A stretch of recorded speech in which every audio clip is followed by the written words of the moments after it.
Good evening, ladies and gentlemen, and thank you very much for joining us on Viewpoint. We are broadcasting live into the studios of Douala. Like yesterday, we started with some topics that we didn't finish, and of course, our guest, Jerome, honored his re-invitation to be part of us with to discuss this topic, talking about our prisons at the correctional centers. And of course, Mange Venashus is with us again to discuss about this. Good evening to you again once more, Jerome, and thank you very much for honoring your appointment. Good evening, Vanessa. It's always a pleasure to be on your show. It's a pleasure always having you too. Mange Venashus, good evening and welcome. Good evening, Vanessa, and good evening to our viewers. Thank God, Vanessa, it's Friday. Thank God. What is so special about Friday? Friday, Vanessa, people take at least some rest. Some rest, but there are people that work on Saturdays. Of course, we still work on Saturday, but within the context of a viewpoint. All right, it's Friday. Correct. All right, yeah, somehow saying the truth. So, ladies and gentlemen, just stay back at home, relax, feel free, and be focused on Viewpoint. We'll be right back in a jiffy.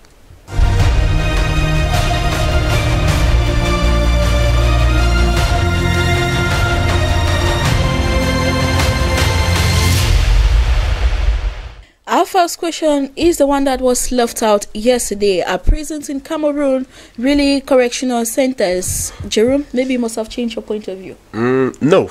It remains the same. Yes. No. Mange Venashus. Yes, Vanessa, they are. So you have changed your point of view. Yes. Upon reflection. Upon reflection. Yes. They are.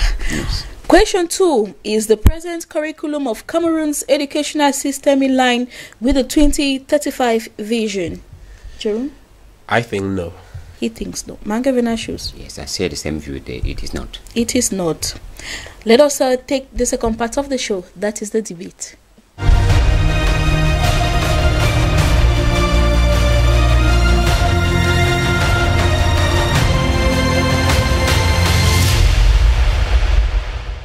Once more, welcome back. In our first question, are prisons in Cameroon really correctional centers? You think that no, they are not correctional centers in relation to what happened in the central prison in Yaoundé, where a man dies being handcuffed and under hideous conditions? You think that they are not correctional centers. So what are our prisons today? You know, Vanessa, in the context of Cameroon, I doubt whether the authorities actually understand the meaning of prisons, because prisons are not like areas where we put people on basis of revenge, because after a critical study of the conditions in which our inmates find themselves in the prison all over the national territory, it is deplorable. The purpose and reason for sending somebody to prison is not to torture and even kill the person indirectly. It is so touching that somebody is in prison and is sick. The highest right that a human being can be boasting of is the right to life, and no one has the right to take it directly or indirectly. Instead, in our prison, we are transforming it into something else. If you go to the central prison here in Douala, New Bell, you will understand what I'm saying. It is inhuman treatment. People are as if they are not more human beings, forgetting that you went to prison because you committed a crime. You made an error. That is why you were in prison, and it was not an unpardonable crime that you committed. Instead of correcting them, bringing them back to normal and to reason, they are instead inflicting what? Pains. Some to the extent of what? Killing. I still stand on the point that no one has the right to take away life for whatsoever reason. So the authorities of Cameroon, they should reflect, understand that sending somebody to prison should not be on basis of revenge, because the way we are seeing is just as if they are like revenging that, okay, because you did this, I didn't have the power out there to do this on you. Now that you are on prison, I will use my authority and subdue you. Prisons are supposed to be areas where if you find yourself, you should come out there with a new mindset, with a boosted morale. Instead, in our prisons today, we see that people come out worse than when they entered there, spiritually, solically, and bodily. Because you see, somebody goes to prison, he's deprived of food, he's deprived of everything. He is not even given the morale to come out and integrate into the society. That is why you keep having more dangerous and armed prisoners, because as they go into the prison, it's just as if they are going there to go and be learned how to become hardened in criminality, because of what? The harsh and torturous treatment that they give to these prisoners while in there. I don't think there is anything like moral counseling, appealing to the mind, to like address the people and put them in a way that after they leave the prison, they come out and be very gainful and useful to their society. Because we know that we are in prison today, our term of jail will definitely come to an end. And hopefully they're expecting that you come out a changed person. You come out a changed person. In a positive way. In a positive way, Vanessa. But the reverse is true. Many of the criminals we have are repeated cases, because while back in prison, they gave them what? Poor treatment, poor language communication from the prison authorities or the higher authorities. So they are not like, you know, corrective centers. They don't do any correction there. In the context of Cameroon, because one, in prison, you have not lost your human right. There is violation of human right in Cameroonian prisons, and there is inhuman treatment. How can somebody be sick? You chain the person to the extent that he died there with chain. It was not an unpardonable crime. He didn't even kill a person. The case of Mr. Tange, he didn't kill somebody. Maybe it's because, like, part of those that were detained from the English-speaking regions, like being part of the crisis, from being part of foiling the crisis. Yes, he was just like an inmate. An inmate like any other person. And these people were supposed to be people who were supposed to be given sufficient consideration, owing to the fact that most of these Anglophone detainees, they committed no crime. They either took them on what we call RAF, put them in those trucks, and they find themselves in prison. At the end of the day, you lost your life, because if they ask what is a crime he committed, it's not a crime. Most of them are still there pending trial. How do you see that situation? It is really horrible. It is really horrible to see that some of these inmates, especially from the Anglophone socio-political crisis, they are still in prison, and people are out here talking of reconstruction and development. The first area to develop in a human being is the mindset, the psychological well-being of the person. And in order to soften the situation, they have to release these people, because they are afraid and know that no formation has been given to them as far as moral well-being and psychological stand. They don't want to release them, because they may be what? Of more danger to their society. But I'm appealing to the authorities of this country that prison should be like training centers. In prison, we should have what? Teachers. We should have trainers. We should have technicians to drill these people, so much so that at the end of their prison term, they should come out and be gainful to their society. And even the Anglophone prisoners who are held captives in the various prisons all over the national territories, if they want sustainable development, dialogue, reconstruction, and the so-called development, that should be the first area they should start. They should release those guys and set them free, so that they can integrate and fully develop their communities. All right, thank you very much, Kumjerum, for your point of view. Mange Venashus, you changed your stance, and you think that our prisons are correctional centers. Yes, Vanessa, in a normal human society, when we talk of prisons, it is a facility that is meant to redress human beings. You know, we normally define freedom as doing what is right, doing just what is right. That is why when you do what is right, you are a free citizen. When you do what is not right, you are kept behind bars or locked such a way that that behavior, that attitude is redressed. That prisons in Cameroon are overcrowded is a fact. That some prisoners in Cameroon may undergo inhumane treatment is a fact. But then, to say that prisons in Cameroon are not correctional centers, are not really correctional centers in the sense of redressing the inmates, is to say too much. Because when you look at Vanessa, I had a personal, a personal experience. I had the advantage, the opportunity to visit the New Bell prison.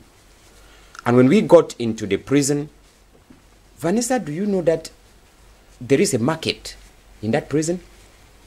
When I got there, I was surprised to see people making bangles, making chains, weaving baskets, making all this very kind of small handicraft, to make sure these are activities that they carry in prison, to make sure that they keep them occupied, to make sure that they give them some skill, some handwork, some, or call it a profession, something that they can earn a living after that when they leave the prison.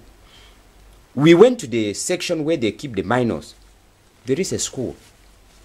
There is a normal setting, a classroom where teachers come in and teach. I mean, in New Bell Douala, you need to, if you, when we see the situation from outside, when we carry out what we call the bird eye view, you may be fast to draw erroneous conclusions.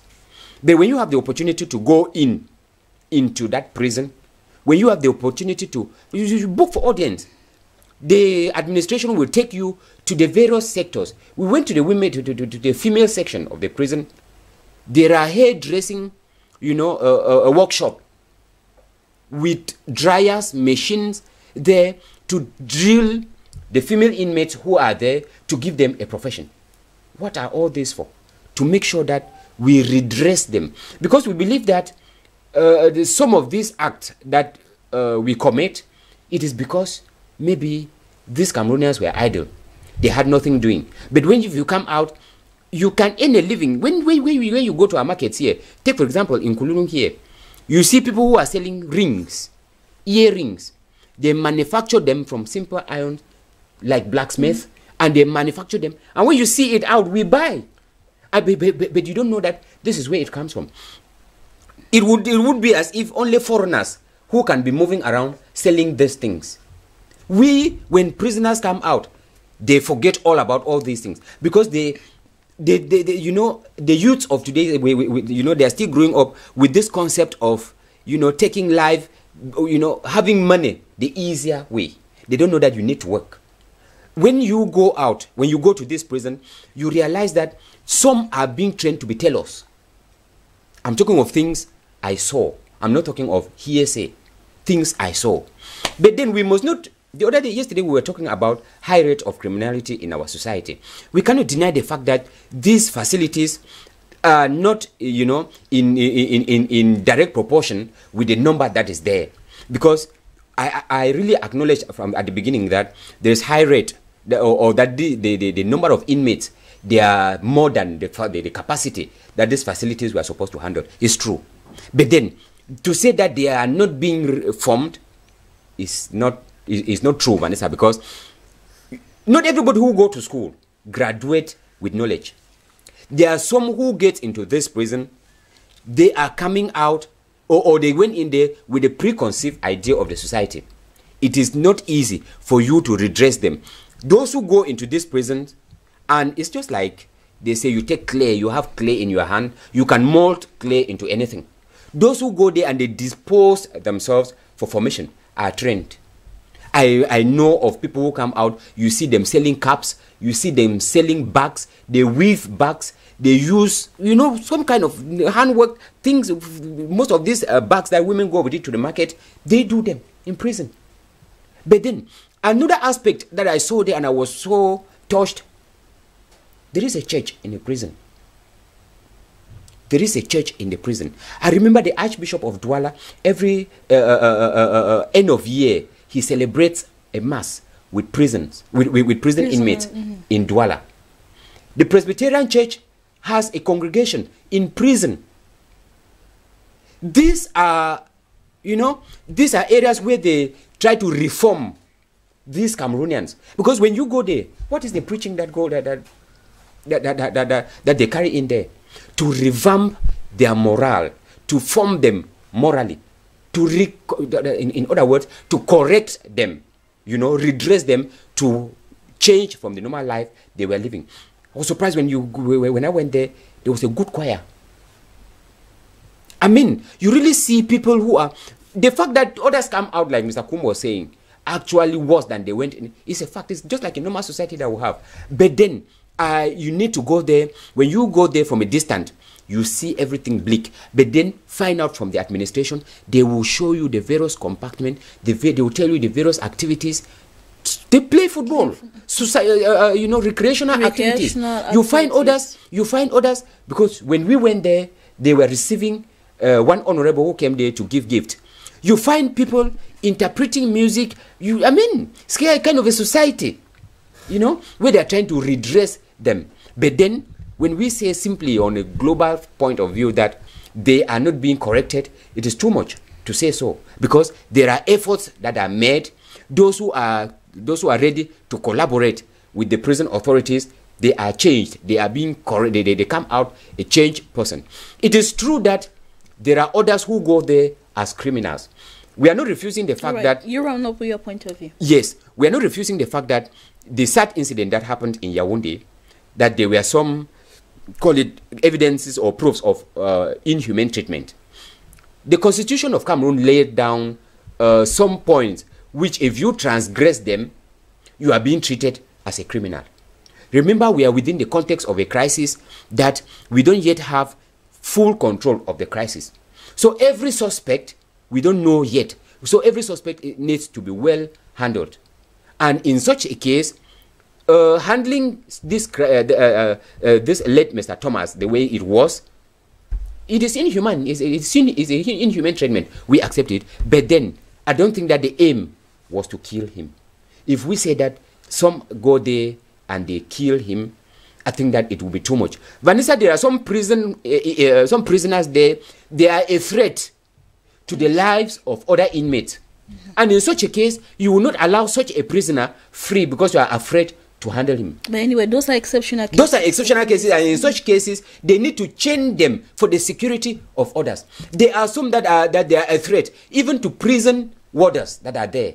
So you don't just handle them as easily as such. So that's why we're saying that cases that are there, they are bound. And then when you look at it, generally speaking, there are efforts that are made to make sure that we redress them and put them in a society, send them back into the society as useful citizens and not as criminals that they went in there, Vanessa. All right, thank you very much, gentlemen. I hope that our televiewers are being educated and informed, because this is a very sensitive topic where people get to give their opinions without knowing the real facts or the situation on the ground.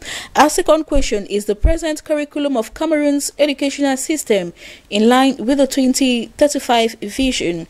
Kum, you said no, it is not. But for the interest of our televiewers, how does this new curriculum looks like? Okay. First of all, the new curriculum that was put in place in 2018 by His Excellency the Minister of Basic Education and his collaborators and curriculum planners and designers is based on what? Competency-based approach. The curriculum is centered on the child, developing the child and bringing out the skills and the hidden talent that are in the child.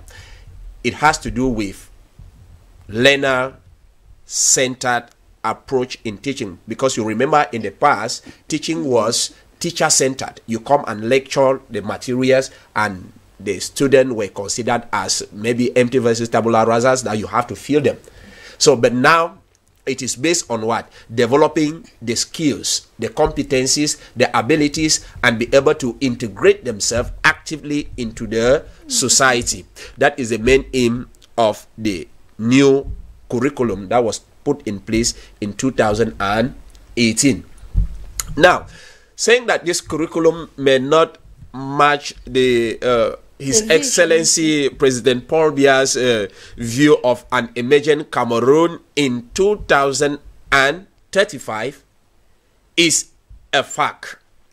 I'm a teacher, and my role in the curriculum is what? Implement.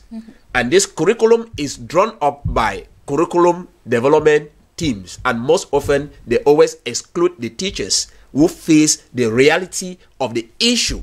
That is, the people who are implementing it, seeing the challenges, the difficulties, in order to realize the objectives behind the curriculum, they are always excluded. Now, this curriculum, it is demanding a lot.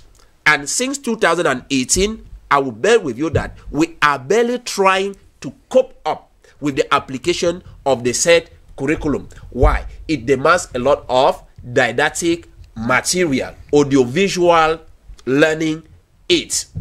Now, developing a curriculum of such nature is not limited only to the urban areas. You bear with me that there are barely some areas of Cameroon that do not have electricity, talk less of internet. But this curriculum, we have to do with what? A lot of didactic material. Since teaching and learning is based on what? The child. The child has to manipulate this material, feel them, and use them effectively in order to develop this talent. One aspect, poverty is a very big issue in Cameroon, that some of these children are even unable to afford this didactic material. And since the inception of this curriculum, I will tell you that we have been doing some kind of Bafia dance. That is going for the new curriculum and back to the teacher center. Because in a situation where you are stuck, you need to achieve the objective of the lesson. All right, Mr. Kum, could you talk in relation to some examples of the lack of equipment? Yes, lack of equipment. One of the main things that characterize the new curriculum in terms of teaching learning materials, we have the computers, we have access to the internet for research, we have basic materials that are around the immediate environment. For example, I want to talk about farming. If you go around the schools in Douala, we are a developing country where farming should be given absolute importance. Very few schools will even show you a garden. So how then would this be applicable to develop the talents and ability of the children in that domain? They don't have space. People just create their room and parlor and create a school, and then we come up with something like that without even knowing what is in the field and be thinking that we will emerge by 2035. Now, the most important thing with the curriculum is the ability of the learners to do what we call transfer of knowledge. Transfer of knowledge is the ability to create a positive impact of what you have learned today in the active development of your society tomorrow. For example, if I'm teaching a child area of a rectangle, it is to say that if the father tomorrow wants to buy a plot or himself, he will be able to calculate the dimension of his plot. If I'm teaching money and banking, you should be able to calculate some certain things. But the equipment that warrant us to enable this child do all of this operation, they are very limited. Only a few privileged class of the society is able to cope with this curricula of Cameroon. And so, meeting the head of state vision of an emerging Cameroon in 2035, where we will have competent engineers, great artists, great technicians, agronomists, and the rest, is far-fetched. Why? Because we are still doing the theory. That's why you will see today in Cameroon, a professor, a doctor, all he knows is to quote another thesis, to quote another wording of another professor, instead of being able to create an agronomist. He will be quoting you theories because he was taught using the teacher center. That is lecture, learning them how to recite, letting them how to memorize. You understand? So, if this is to be done, we have to put several things into play, because to realize it, a lot of teaching, learning material, right to the grassroots, many things have to be reformed. Many things have to be reformed. All right, before I come back to you, Mr. Komangevinashus, your take on this. Do you think that providing professional grants for internship students, does it not solve the situation we are facing now with this present curriculum vitae? Vanessa, internship for professional students, how many professional students do we have in Cameroon? We are talking about a country emerging, and the country still bases its educational system on the colonial system that we received when we were being colonized. Vanessa, how many professional technical colleges, universities do we have in Cameroon? I mean, the state-owned.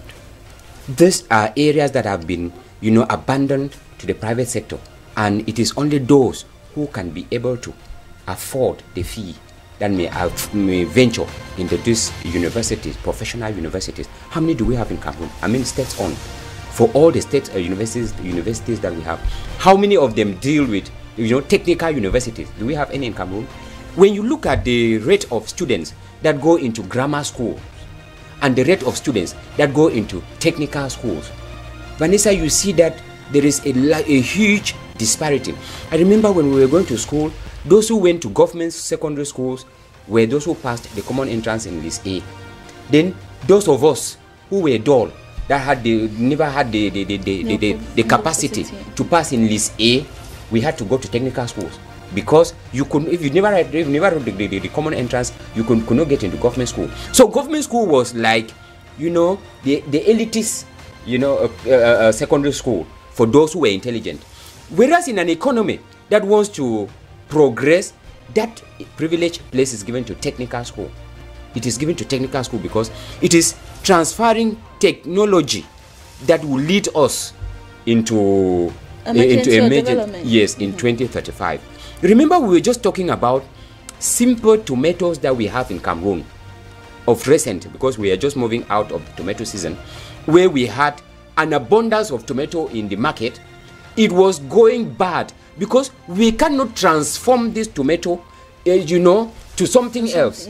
That is why there was this huge wastage.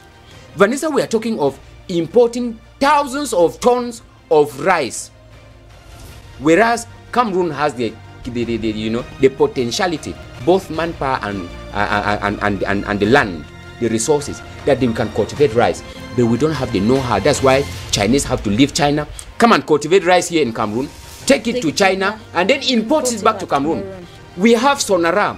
We extract crude oil from the shores of Limbe, send it to France. It is refined in France and sent back to Cameroon like super. Whereas we are supposed to be training, petrochemical engineers in Cameroon who are supposed to do that. But we intend to emerge by 2035. So I think that it is high time that we give a pride of place to technology in Cameroon. Let us put aside this issue of graduate. I have a master's degree in geography. I have a master's degree in history. And so what? What type of history do we even have a master's degree in?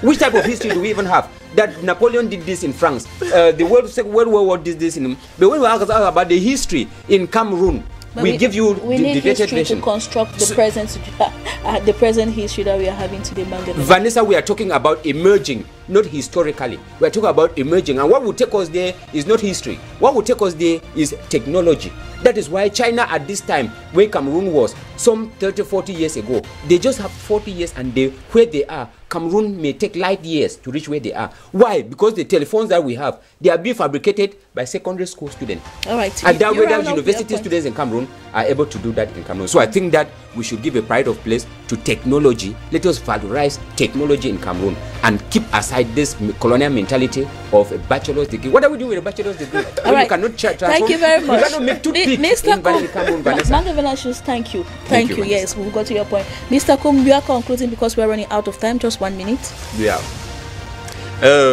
What I want to say is concerning the new curriculum, what the government has to do is we have a lot of skills. Cameroonians are able to survive everywhere, but we need good morals. We need morally brought up citizens who are able to apply what they have learned in school without, because when I look at the intelligence we have at the prison, the embezzlers, they are all educated people, they are all talented people. I see a whole ministry in prison, in fact the whole cabinet in prison. Please, this area should even quality be given priority. All right. Thank you very much, gentlemen. Thank you, Mange Venatius, for coming, and thanks to all the team that mobilized this week to make Viewpoint happen. I'm talking of our producer, Magdona Tombo, Nicola Olomo, accompanied by cameraman in the studio, Dbs with Stefan, and of course, all our guests that made themselves available for this week's production. Stay tuned to DBS Television and do have a blessed weekend. Stay tuned. Bye.